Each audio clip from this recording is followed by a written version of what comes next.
Ustaz ini mau dirilai oleh semua medsos saya ya. Ustaz juga kalau medsosnya mau memulai silakan ambil aja. Saya jadi pembawa acara sekarang kan? Tidak. Saya yang pembawa acara. Hah? Enggak bisa. Saya yang pembawa acara. Jadi bagaimana pendapat Agim mengenai lockdown?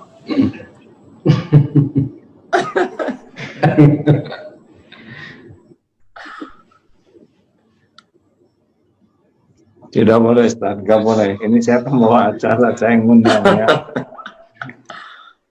Oke, clear. Siap. Mulai dulu ngaji ya. Bismillah ya, Ustaz. Ngaji dulu ya sebentar. Siap.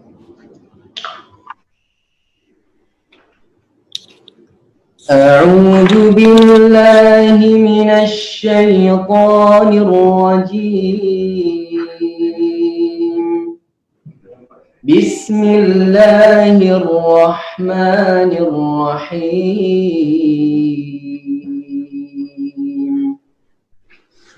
الرحمن علم القرآن خلق الإنسان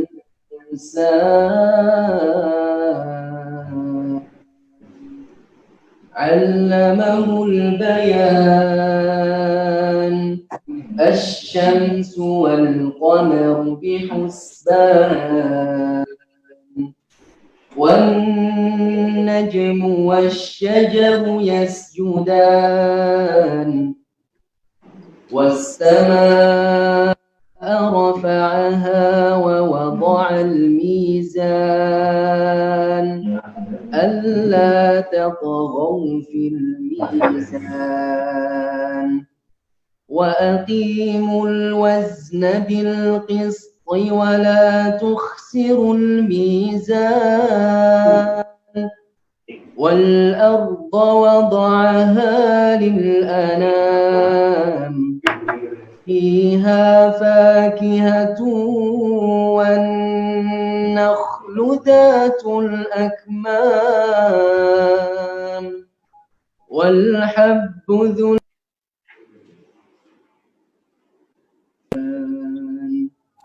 فبأي آلاء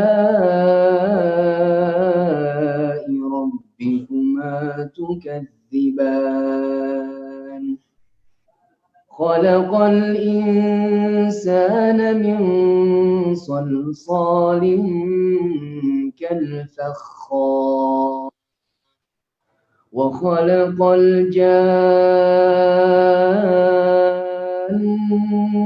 من مارج من نار فبأي آلاء ربكما تكذبان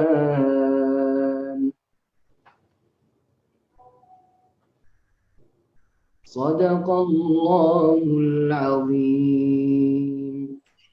Alhamdulillah. Assalamualaikum warahmatullahi wabarakatuh para pendengar dan sahabat-sahabatku sekalian.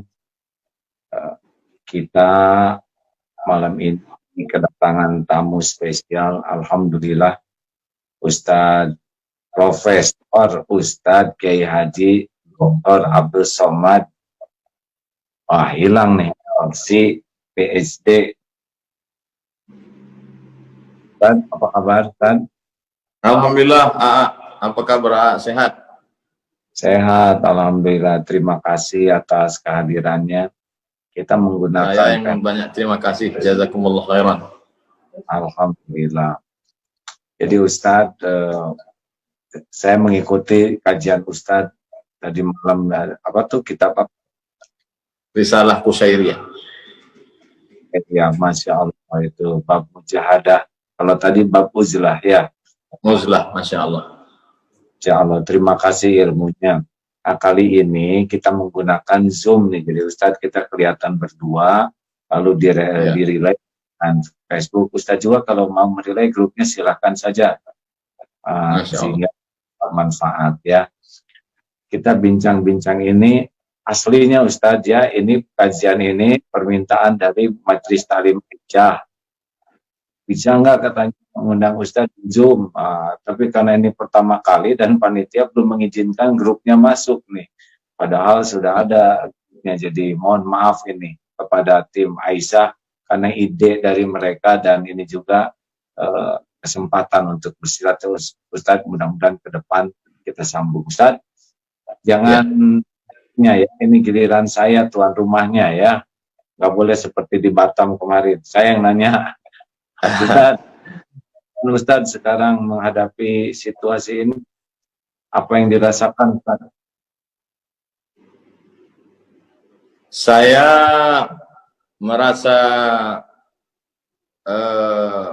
merasakan apa yang dirasakan sahabat-sahabat panitia yang lama mempersiapkan seperti di Banten sampai membuat umbul-umbul untuk menyambut kajian tausiah tiba-tiba batal. Itu yang saya rasakan, itu yang berat saya rasakan, bagaimana perasaan mereka, kawan-kawan, sahabat-sahabat. Itu yang membuat saya sedih. Mudah-mudahan Allah mengganti kesedihan mereka dengan amal soleh. Niat mereka sudah sampai. Ya pasti nggak dirugikan Ustadz oleh Allah karena niatnya sampai, ikhtiarnya sampai, ridho kepada takdir juga akan menjadi amal soleh ya. Amin. Lalu melihat ini Ustadz, apa yang terpikir dan berat Ustadz nih, wabah yang kian hari kian memberat ini? Bahwa kita mengalami seperti yang dialami. Tadi kebetulan sholat Isya saya baca ayat A'udzubillahi minasyaitonirrajim. Yamsaskum qarhun faqad massal qauma qarhun misluh wa tilkal ayyamu nudawiluha bainan nas wa liya'lamallahu alladhina amanu wa yattakhidha minkum syuhada wallahu la yuhibbul zalimin. Artinya kalau sesuatu pernah menimpa kamu, maka sesungguhnya pernah juga menimpa orang-orang sebelum kamu.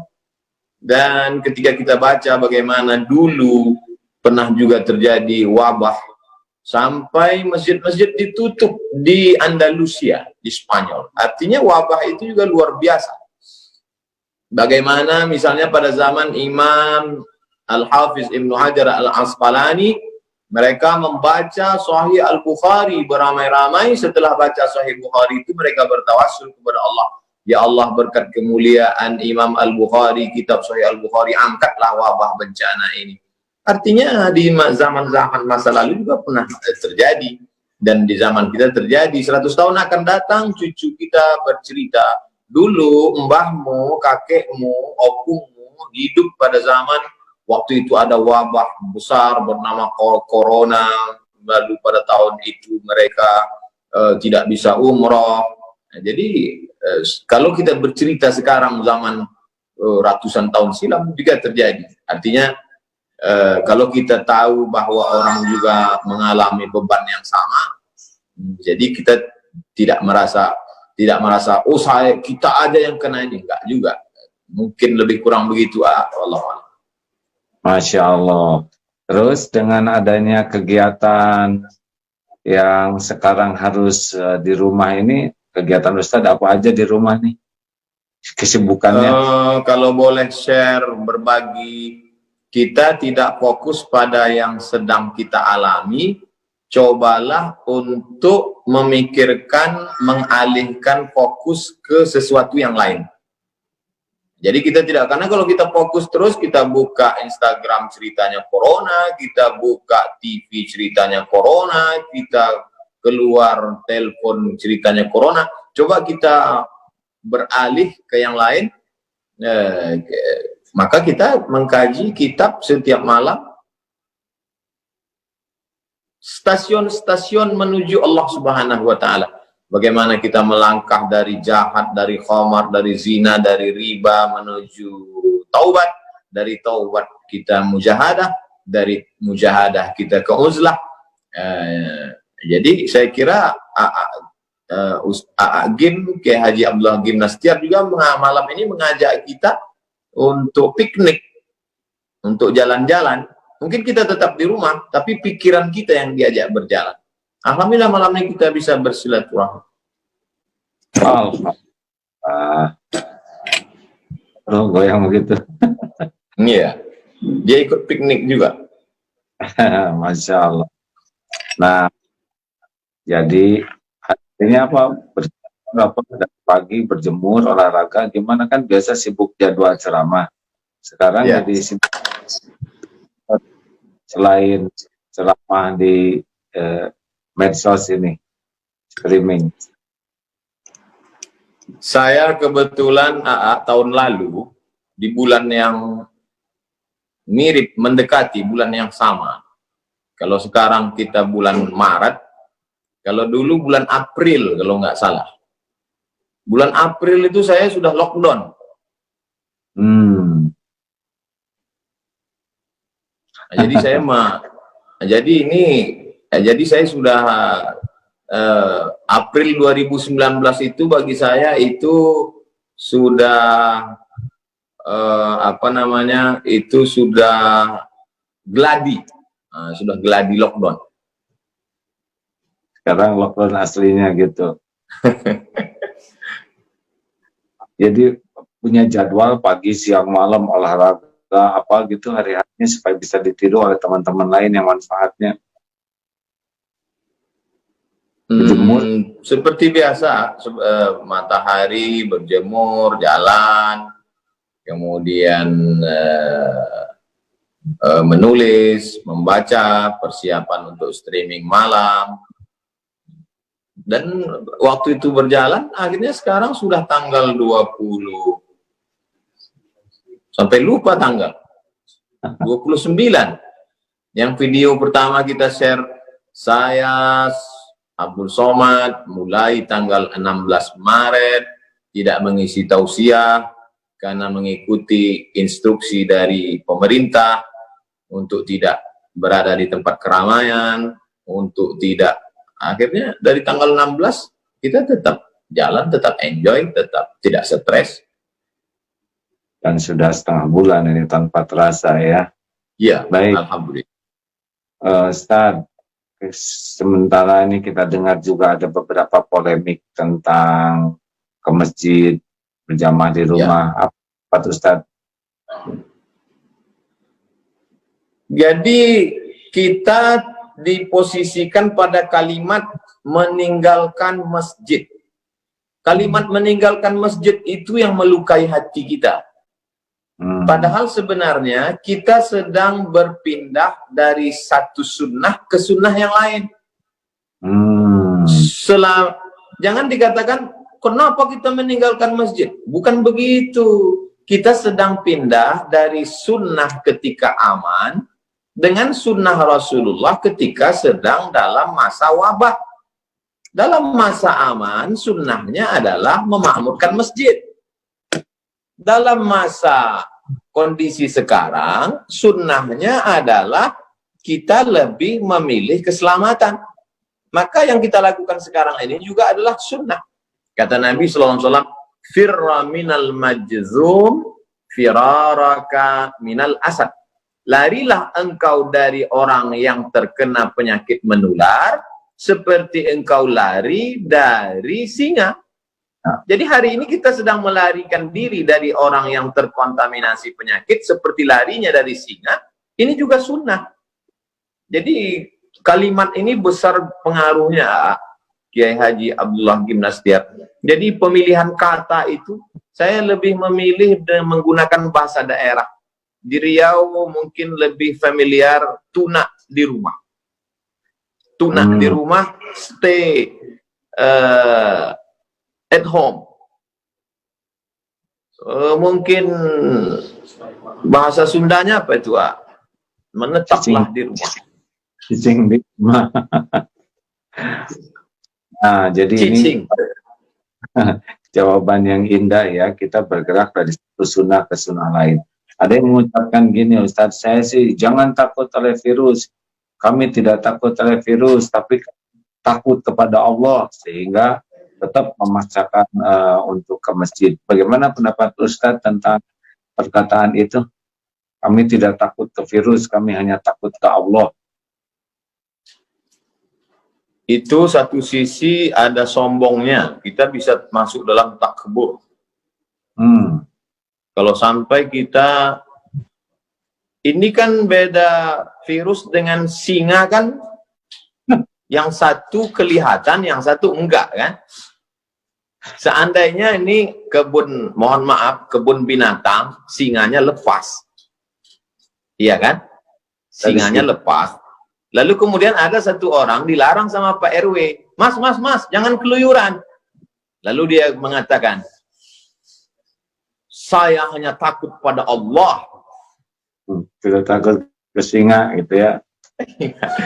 Jadi kita dalam Islam diajarkan, Ahlus Sunnah wal Jamaah mengajarkan kita untuk ikhtiar, ada usaha. Bahwa kemudian terjadi, berarti kita beriman kepada rukun iman yang keenam, takdir baik, takdir buruk. Tapi sebelum itu ada usaha ikhtiar, dan usaha itu sunnah. Jadi yang kita lakukan hari ini sunnah. Kami tinggal di Pulau Sumatera, Provinsi Riau, 50 menit dari Kuala Lumpur. Sampai hari ini kita tidak lockdown. Dan pesawat dari Kuala Lumpur masuk 2 kali satu hari, pesawat pagi, pesawat siang. Bagaimana kalau ada penumpang itu yang datang, dia terkontaminasi, lalu dia datang ke masjid, dia menginjakkan kaki, dia bersin batu di tempat wudhu, dia bersalaman. Kecuali misalnya kita sudah lockdown. Lalu kemudian tidak ada pesawat satupun yang masuk, semua pintu kota ditutup, yang buka hanya kantor polisi dan tentara untuk pengamanan, dan supermarket tempat belanja, dan semua sudah dicek, semuanya sehat. Dan di pintu masjid ada detektor, kalau ada satu virus, detektornya bunyi.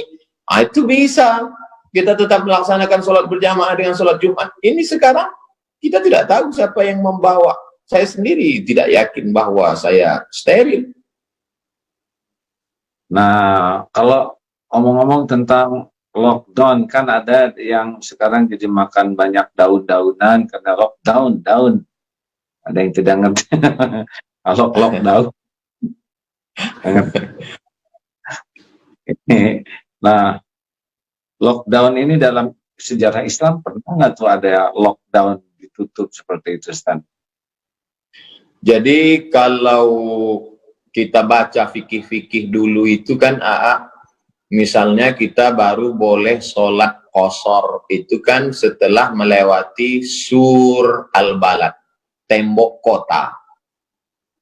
Jadi memang kalau kita pergi ke Rabat di Maroko hari ini, kebetulan dulu saya waktu sekolah kan ditinggalnya di kota Rabat. Jadi Rabat itu sampai hari ini memang kotanya ada temboknya. Keliling kota itu ada tembok. Tembok itu tetap bisa utuh terjaga karena memang hujannya jarang dan dia terbuat dari batu gunung. Jadi ketika zaman dulu kalau terjadi wabah suatu kota, itu pintu tembok itu ditutup rapat sehingga orang luar tidak masuk dan orang yang di dalam tidak keluar, karena kota itu ada temboknya. Dan kota Al-Madinah Al-Munawwarah dulu juga, kalau kita bisa kita browsing, coba cari gambar Madinah zaman dulu, itu ada temboknya keliling. Kalau terjadi sesuatu, musuh datang dari luar, itu pintu. Makanya ada riwayat tentang Umar bin Khattab menerima kunci dari Bethlehem, dari Palestina, yang kuncinya dipegang oleh pendeta Nasrani. Artinya kota itu ada temboknya, ada pintunya, ada kuncinya. Jadi ketika lockdown, ya tinggal tutup pintu aja. Kalau sulit menggambarkannya, nonton film Troy.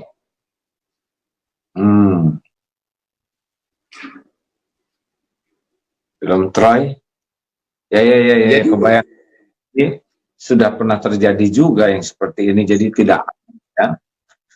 Ustaz, jadi zaman dulu ketika terjadi sesuatu, mereka tinggal lockdown aja, tutup pintu kota, orang luar nggak boleh masuk, orang dalam nggak boleh keluar, selesai. Cuman kita sekarang kan ada kereta api, ada bis, ada akses jalan banyak. Jadi zaman dulu mereka lebih mudah untuk lockdown. Iya. Baik. Alhamdulillah. Selanjutnya nih pertanyaan, wah, enak paling enak bagian nanya satu sama ya. Saya waktu di Batam, Ustadz habis-habisan nanya saya nggak bisa berkelit. Sekarang Ustadz harus jawab ya, janji. Terima kasih. Lalu Ustadz, nih, ini kan antara keyakinan, ada Jabariyah, ada Qadariyah, ada Ahlus Sunnah wal Jamaah. Sekarang ini bisa kelihatan nggak yang berpaham Jabariyah atau mereka semau-maunya saja pindah-pindah keyakinan ini? Yang selama ini mengaku Ahlus Sunnah, mulutnya berkata Ahlus Sunnah, justru sekarang bisa kelihatan dia Jabariyah. Artinya tidak ada, ya udah terserah aja lah, mau mati matilah. Kalau Ahlus Sunnah tidak begitu. Ahlus Sunnah, Allah kasih kita ikhtiar, Allah kasih kita al-kasbu, ada usaha. Kalau Qadariyah ekstrim, dia berkata tidak ada takdir. Tapi saya sampai hari ini masih ada ikhtiar usaha. Andai terjadi juga, disitulah kita baru bisa berkata, dari mulut kita berkata qadarullah, ini sudah takdir Allah SWT. Tapi bahwa hari ini kita mendengar Majelis Ulama mengajarkan kita, Kementerian Agama untuk menggulung karpet, kemudian Majelis Ulama mengajak menutup, bahkan tadi saya baca berita Sekjen MUI mengajak pemerintah untuk lockdown. Itu salah satu dari usaha, salah satu dari ikhtiar, salah satu dari al-kasbu, menunjukkan kita Ahlus Sunnah wal Jamaah, kita berpegang pada sunnah, kita bukan kelompok Ahlul Bid'ah. Ahlul Bid'ah waktu itu kan Jabariyah, Murji'ah, Qadariyah, Syiah, Mu'tazilah, keluar dari Ahlus Sunnah. Kita berpegang kepada sunnah Rasulullah SAW. Jadi jangan ragu-ragu untuk menyempurnakan ikhtiar, ihris ala ma yanfa'uk wasta'in billah wala ta'jaz. Itu saja, bersungguh-sungguh manfaat, jazakumullah khairan, minta tolonglah kepada Allah dan janganlah bersikap lemah. Iya. Ya kan gitu Ustaz? Ustaz sudah hafal dalilnya. Baik, nah sekarang Ustaz, kan situasi semakin berat begini nih. Kelihatannya kepatuhan umat kepada ulama itu ada poin tersendiri nggak Ustaz? Seperti sekarang ya, sebetulnya kan bagi yang sudah daerah merah begini, kalau tidak ke masjid sebetulnya tidak rugi sama sekali, niat sudah dapat pahala. Biasa ke masjid, kita akan tidak ke masjid karena uzur juga dapat pahala. Kemudian kita menjauh dari kemudaratan dapat pahala. Tidak mencelakakan orang lain dapat pahala. Patuh kepada ulama juga pahala. Jadi sebetulnya luar biasa dalam keadaan begini kalau kita betul-betul pakai hati dan kejernihan berpikir. Gimana menurut Ustaz bahwa ya kita ke majelis ulama tuh ada poin khusus tidak tuh? Kita beragama ini bukan ikut perasaan, tapi berdasarkan ilmu. Makanya la ilaha illallah di awal ayatnya fa'lam. Fa'lam. Itu kasihan. Fa'lam, berilmulah. Ada ilmunya. Fa'lam annahu la ilaha illallah. Berilmu tentang la ilaha illallah. Makanya tadi saya tunjukkan kitab 50 sifat.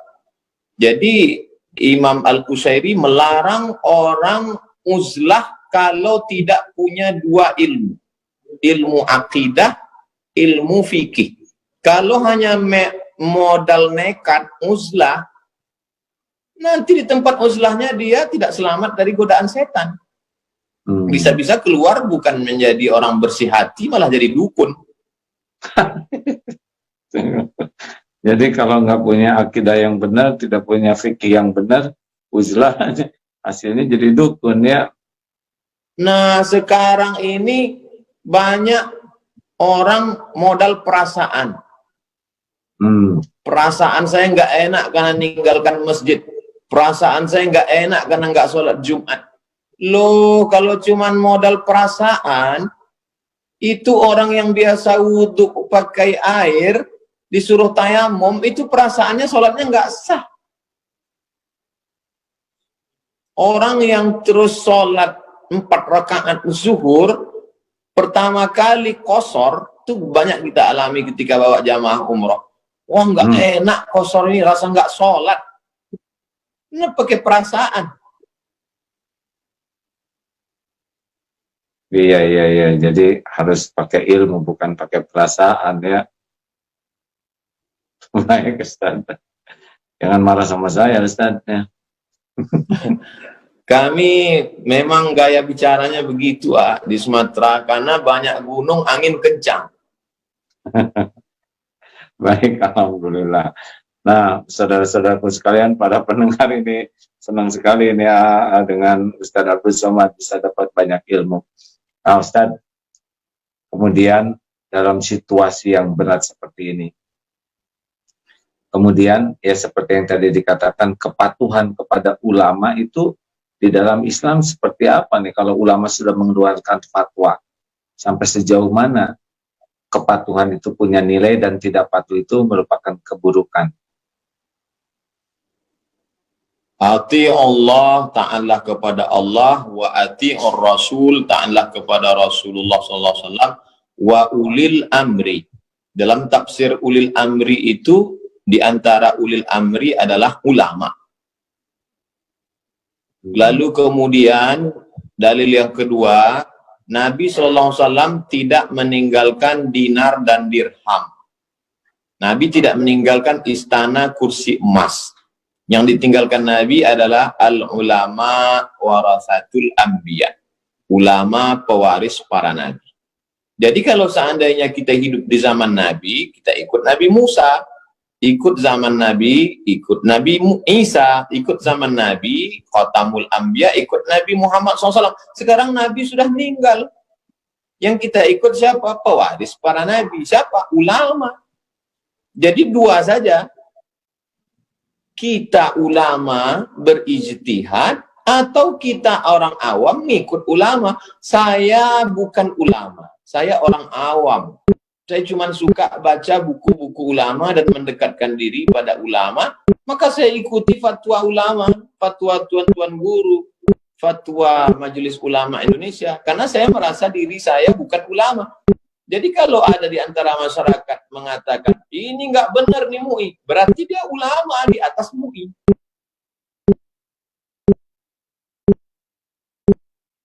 Jadi wajib gitu ya, Ustaz. Kalau memang fatwa itu sudah disampaikan, kita umat mematuhinya. Saya mau ke Bandung ketemu Kiai Haji Abdullah Gimnastiar, maka saya percayakan hidup mati keselamatan saya pada pilot pesawat. Pokoknya kata pilot, pakai seat belt, pakai. Tutup jendela, dibuka, buka. Matikan handphone, matikan. Saya nggak ngeyel maju ke depan, saya tanya, kalau handphone saya hidup, kira-kira apanya yang rusak? Kenapa ketika dengan pilot kita hormat, nggak ngeyel, tapi kenapa dengan ulama kita melawan? Baik. Luar biasa. Alhamdulillah. Sedikit lagi Ustadz. Nah Ustadz, dalam situasi seperti ini kan sekarang pada di rumah nih ya, kan tidak ada yang kebetulan takdir tuh. Pasti Allah sudah mendesain takdir ini.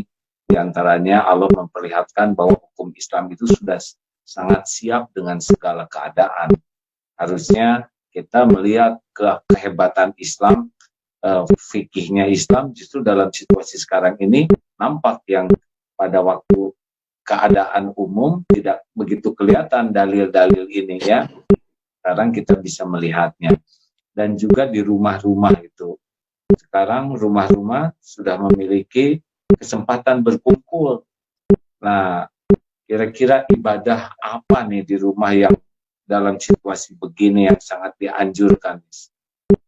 Ada hal-hal khusus tidak selain sholat jamaah? Bangunnya yang selama ini misalnya karena pulang lembur malam, tidak sempat bangun cepat, sekarang kan memang di rumah. Artinya dia bisa bangun lebih awal untuk tahajud berjamaah. Tahajud berjamaah di rumah di luar Ramadan, yang khawatir terjerumus kepada perbuatan bid'ah, maka tidak bid'ah, sunnah. Karena Rasulullah SAW melaksanakan itu, pernah diikuti oleh Anas bin Malik dari belakang, pernah diikuti oleh Sayyidina Abdullah bin Abbas, yang riwayat Nabi menarik telinganya, dipindahkan dari kiri ke kanan, dan Nabi tidak pernah melarang mereka. Nabi tidak mengatakan, sholat sendiri-sendiri aja, sholat berjamaah ini bid'ah, wa kullu bid'atin dhalalah, wa kullu dhalalatin finnah. Itu menunjukkan kita bisa banyak sholat malam. Yang selama ini ragu jadi imam, nah inilah saatnya menjadi imam. Latihan, menjadi imam salat tahajud, supaya nanti keluar dari corona, banyak imam-imam baru di masjid dan musola kita. Namanya imam pelatihan lockdown.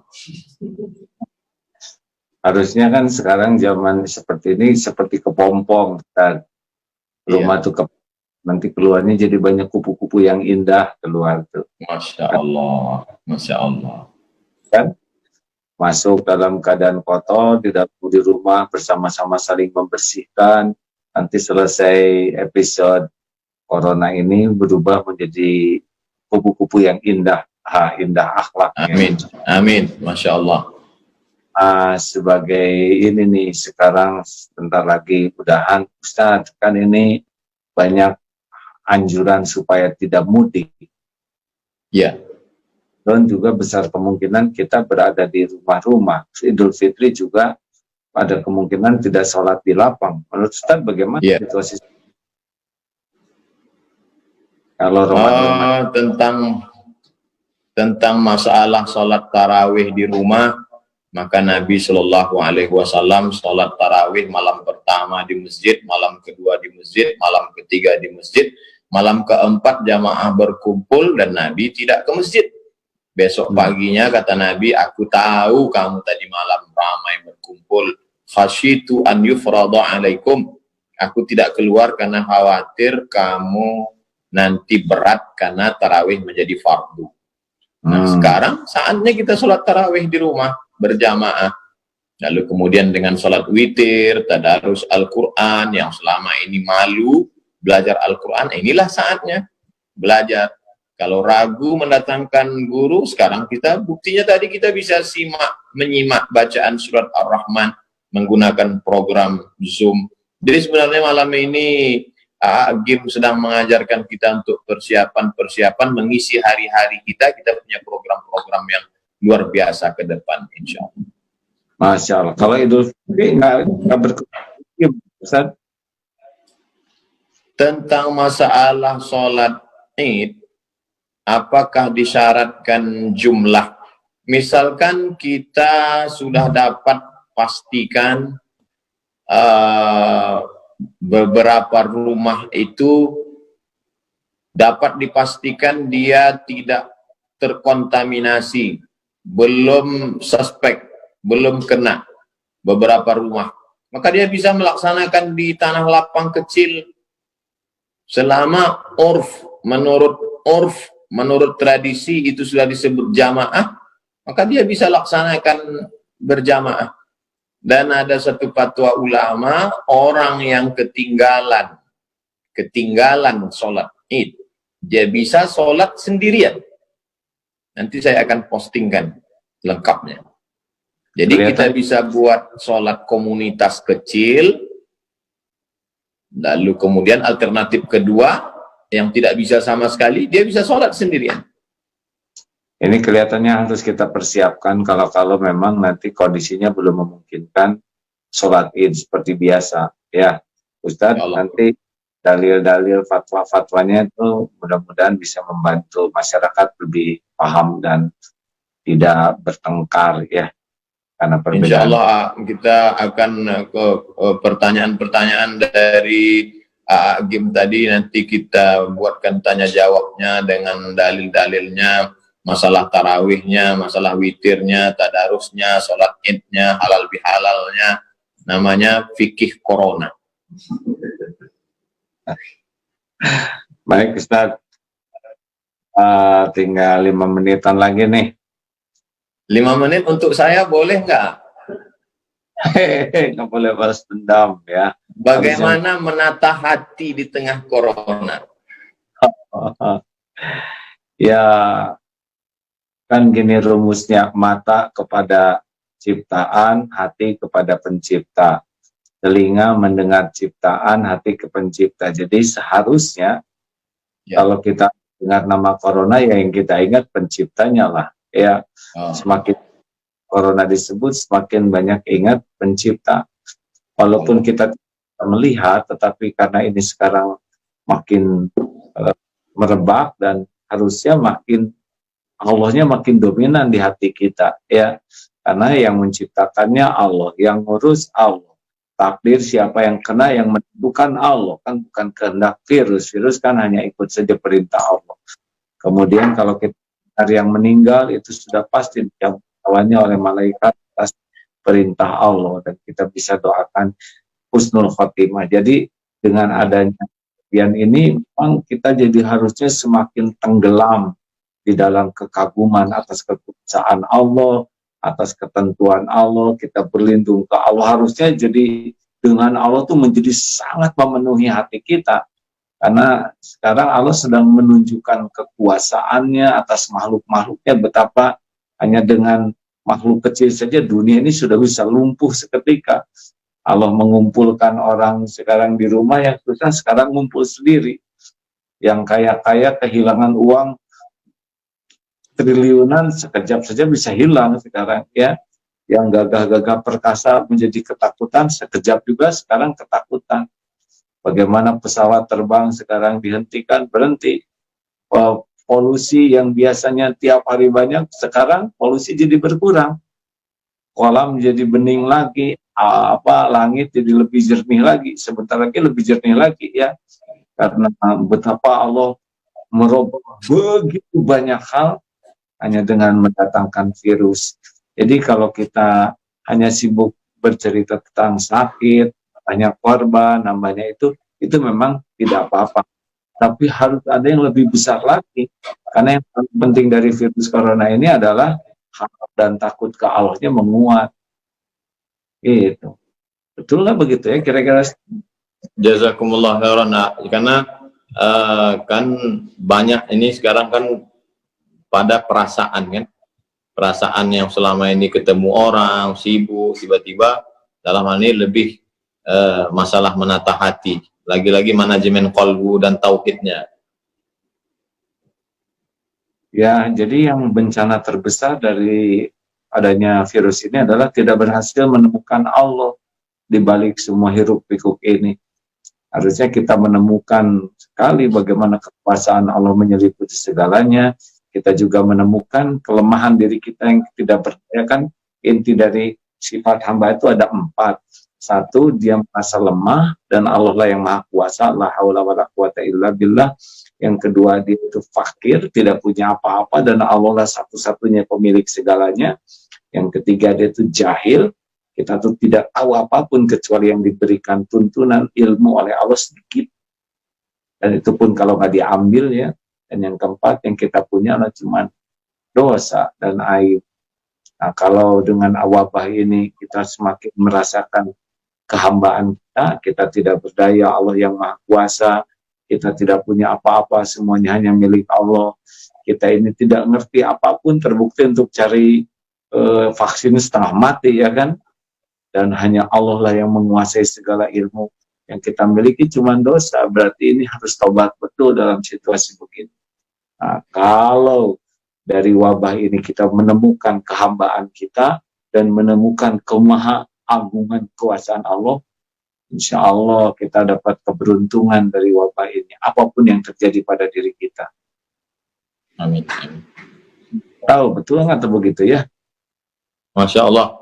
Mohon doanya, doakan supaya jamaah kita semua hati tenang, diberikan Allah kekuatan batin.